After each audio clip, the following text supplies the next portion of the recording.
Hello guys, आज फिर से मैं आप सबका स्वागत करती हूँ मेरे यूट्यूब चैनल पे जिसका नाम है श्वेता_7777। तो हमने कल पढ़ा था कि केमिकल रिएक्शंस क्या होती हैं और आज हम पढ़ेंगे कि केमिकल इक्वेशंस क्या होती हैं। केमिकल इक्वेशन एक वे है to represent a chemical reaction with the help of symbols and substances.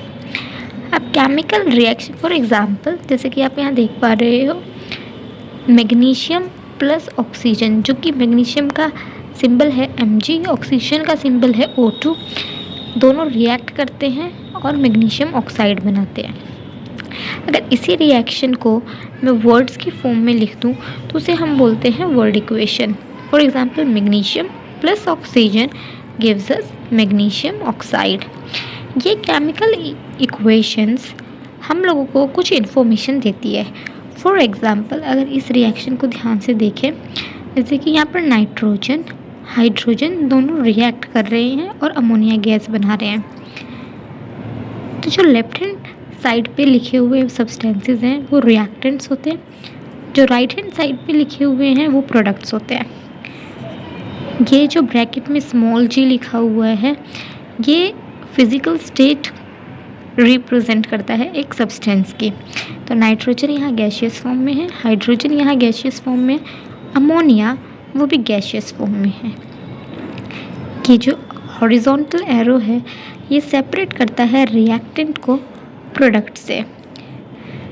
Arrow के ऊपर कुछ इन्फॉर्मेशन लिखी होती है जैसे कि temperature, atmospheric pressure and catalyst. Catalyst वो सब्सटेंसेस होते हैं जो खुद रिएक्शन में इन्वॉल्व नहीं होते हैं बट रेट ऑफ रिएक्शन मतलब स्पीड को इंक्रीज़ कर देते हैं। यहाँ पर एक और रिएक्शन है पोटेशियम क्लोराइड जो कि सॉलिड स्टेट में है, टूटता है और बनाता है पोटेशियम क्लोराइड, वो भी सॉलिड स्टेट में है, प्लस ऑक्सीजन वो गैसियस स्टेट में है। जो ट्रायंगल का साइन है ये रिप्रेजेंट करता है हीट को। एक और रिएक्शन देखते हैं, हाइड्रोजन जो कि गैस है, इट रिएक्ट्स विद क्लोरीन, वो भी एक गैस है, in the presence of sunlight to form another gas which is known as hydrogen chloride gas. ऐसी रिएक्शन जो सनलाइट की प्रेजेंस में हो उन्हें हम बोलते हैं फोटोकेमिकल रिएक्शंस। अब आगे बढ़ते हैं। केमिकल रिएक्शंस दो टाइप की होती है, balanced chemical reaction and unbalanced chemical reaction. Balanced chemical reactions वो रिएक्शंस होती है जहाँ पर number of atoms on the reactant side is equal to number of atoms on the product side. For example यहाँ potassium के atoms सिर्फ 2 हैं, यहाँ पर भी देखोगे तो प्रोडक्ट साइड में भी देखोगे तो 2 ही हैं। यहाँ आयोडीन के एटम्स 2 हैं, यहाँ पर भी आयोडीन के एटम 2 ही हैं।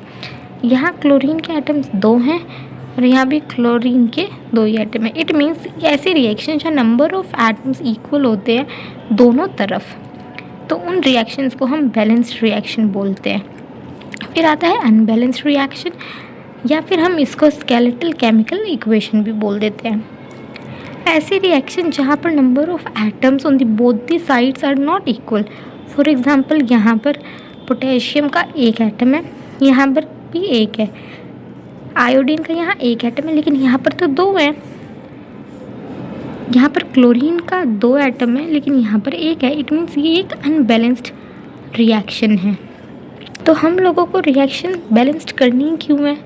हमें बैलेंस इसलिए करनी होती है रिएक्शंस क्योंकि हम law of conservation of mass follow करते हैं and this law states that mass can neither be created nor be destroyed in a chemical reaction. इसीलिए हम लोगों को एक अनबैलेंस्ड रिएक्शन को बैलेंस्ड में कन्वर्ट करना होता है। अब देखते हैं हम कि कैसे कर सकते हैं। जैसे कि यहाँ पर हाइड्रोजन एटम है, यहाँ पर हाइड्रोजन गैस है, यहाँ पर क्लोरीन गैस है और दोनों रिएक्ट करके हाइड्रोजन क्लोराइड गैस बनाते हैं। तो हम लोगों पहले जितने भी लेफ्ट हैंड साइड जितने भी एटम्स होंगे वो लिख लेंगे। जैसे कि मैंने यहाँ पर लिख लिया है, मेरे पास हाइड्रोजन था तो मैंने लिख लिया यहाँ हाइड्रोजन, यहाँ पर क्लोरीन था तो मैंने क्लोरीन लिख दिया। फिर उनके नंबर लिख लेंगे। जैसे हाइड्रोजन के यहाँ पर 2 हैं तो hydrogen is equal to 2, chlorine 2 हैं तो chlorine is equal to 2। And product side में देखा तो मुझे पता चला कि हाइड्रोजन का भी एक ही एटम है एंड क्लोरीन का भी एक एटम है, तो मैंने प्रोडक्ट में 2 से मल्टीप्लाई कर दिया। तो फिर रिएक्शन हो गई H2 plus Cl2 gives us 2HCl। अब ये रिएक्शन बैलेंस्ड है। हाइड्रोजन यहाँ पर भी 2 है, यहाँ पर भी 2 हैं, क्लोरीन यहाँ पर भी 2 है, यहाँ पर भी 2 हैं।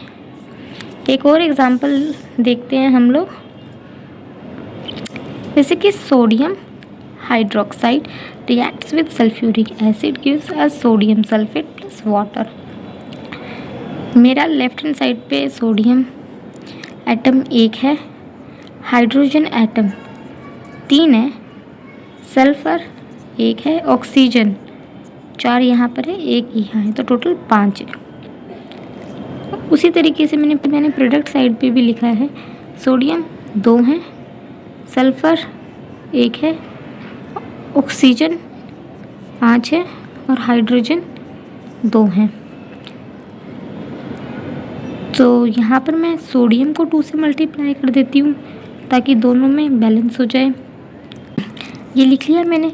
अब मैं इनको देखूँगी तो अगर मैं यहाँ पर सोडियम हाइड्रोक्साइड पर 2 लगा देती हूँ तो 2 एटम्स यहाँ हो जाएंगे और 2 यहाँ पर हैं। ऑक्सीजन यहाँ 2 हैं और 4 यहाँ है, तो टोटल 6 हैं। यहाँ पर 2 इस वाटर मॉलिक्यूल के आगे लगा दूँगी तो यहाँ पर भी 6 हो जाएंगे। फिर हाइड्रोजन 1 है, मतलब एक क्या, एक हाइड्रोजन एटम है बट ओवरऑल 2 है, तो 2 3 4, इधर भी 4 ही हैं, तो ये बैलेंस्ड हो गई है। अब हम लोगों को एक रिएक्शन को बैलेंस, मतलब अब हम लोगों को ये देखना है कि ये रिएक्शन हमें क्या नहीं बता पा रही। क्या हम इन दोनों रिएक्टेंट्स को देख के बता सकते हैं कि रिएक्शन आगे होगी कि नहीं होगी? तो हम नहीं बता सकते। It means a reaction does not tell us the feasibility of a chemical reaction.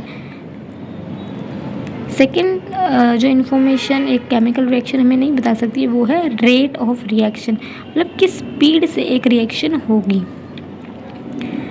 तो आज हम लोगों ने पढ़ा केमिकल इक्वेशंस क्या होती हैं, बैलेंस्ड केमिकल इक्वेशन क्या होती है और अनबैलेंस्ड केमिकल रिएक्शन क्या होती हैं।